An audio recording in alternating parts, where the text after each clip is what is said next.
Olá pessoal, tudo bem? Então hoje a gente vai tecer algumas considerações então na disciplina de Empresarial 3, tá?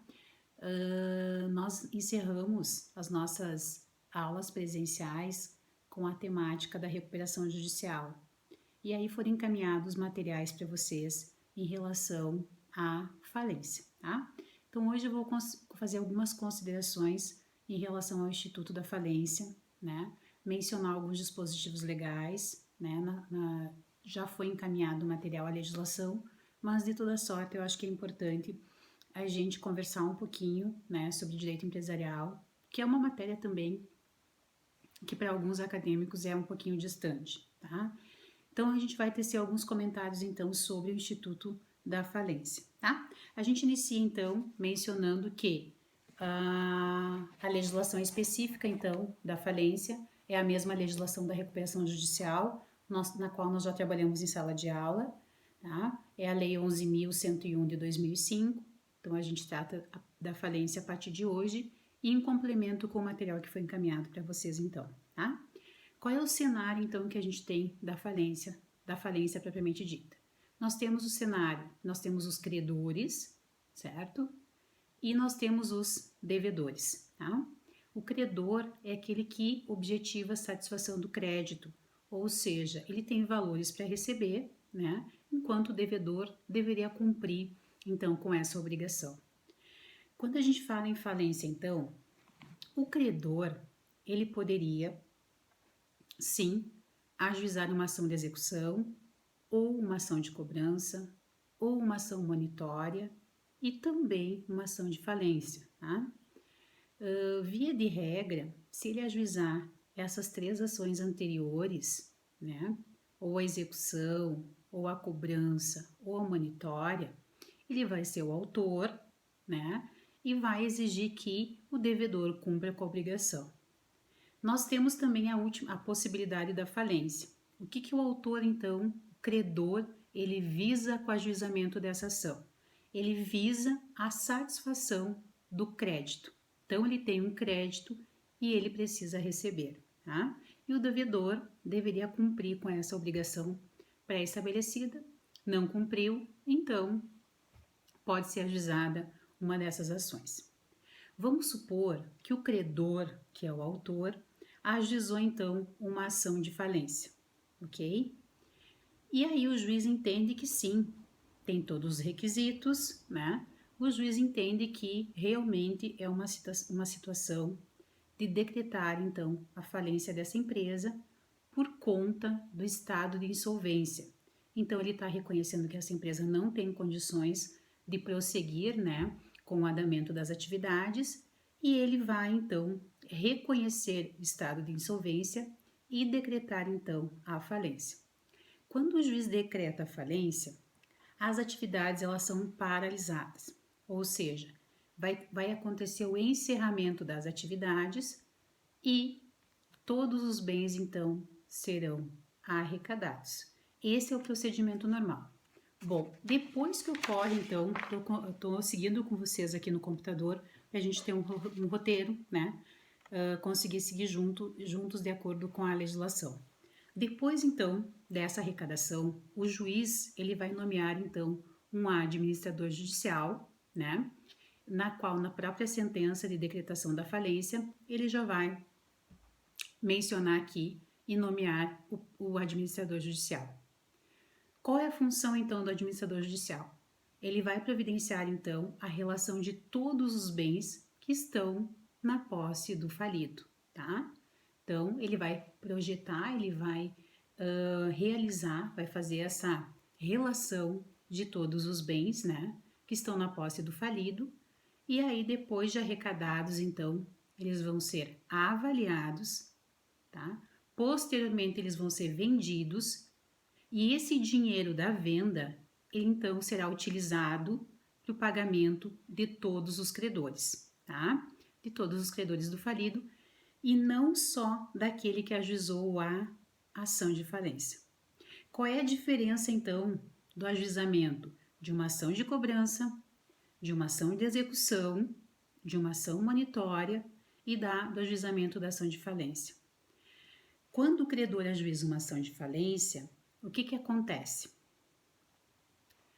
A decretação de falência, ela acaba favorecendo todos os credores, certo? Então, eu como credora ajuizei uma ação de falência, ok? Se essa ação ela tiver êxito, se ela for procedente, o juiz decretar a falência, todos os credores, não somente eu que ajuizei, vou ter direito a receber os créditos, tá?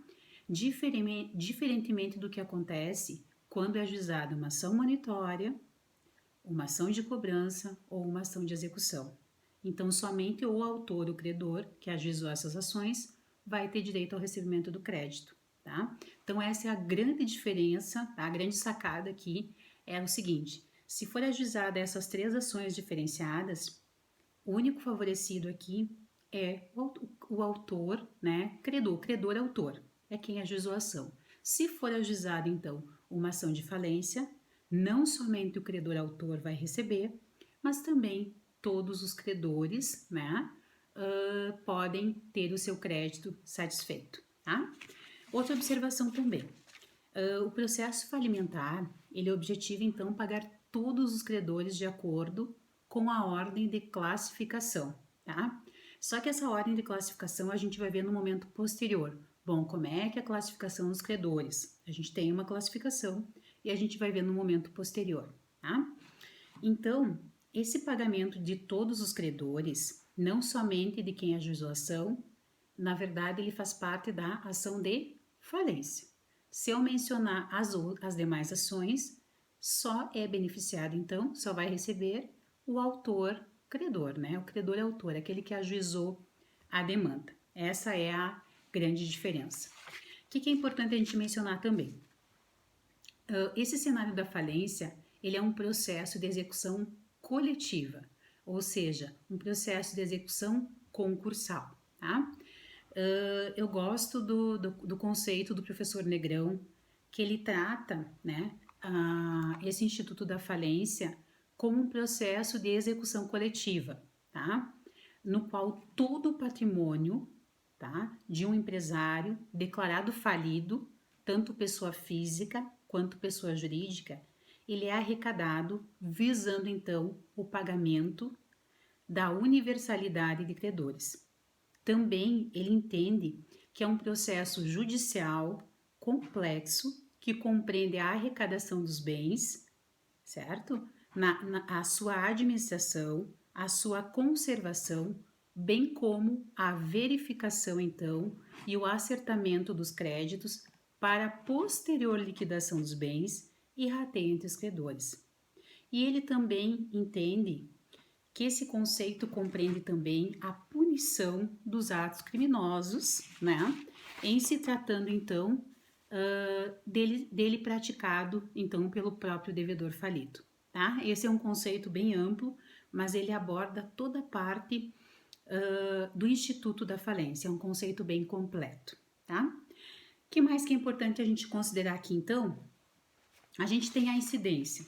A gente pode falar um pouquinho de qual é a incidência, então, da lei da falência, que é a Lei 11.101 de 2005, tá? Ela incide em quem, né? Em quem que ela tem essa incidência?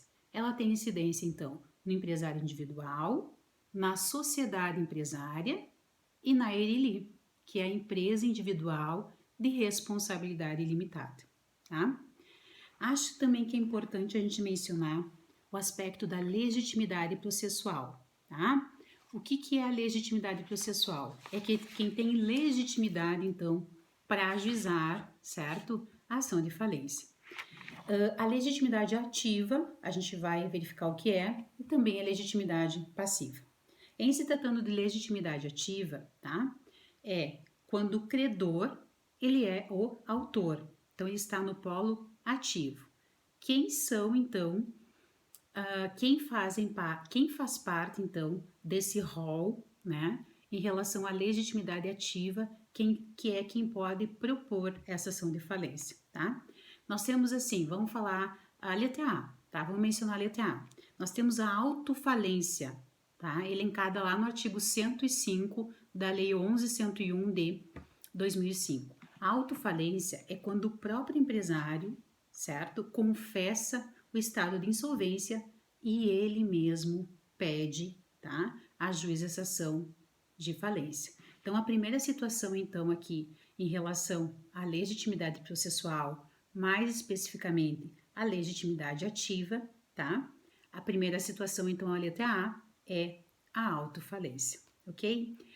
Pessoal, assim, a gente encerra aqui e a gente volta no próximo bloco, então, com a segunda, né? Segunda situação, a segunda situação que seja numa legitimidade ativa, né? Que é quem pode propor, então, quem pode ajuizar a ação de falência, tá? Nos vemos daqui a pouquinho, então.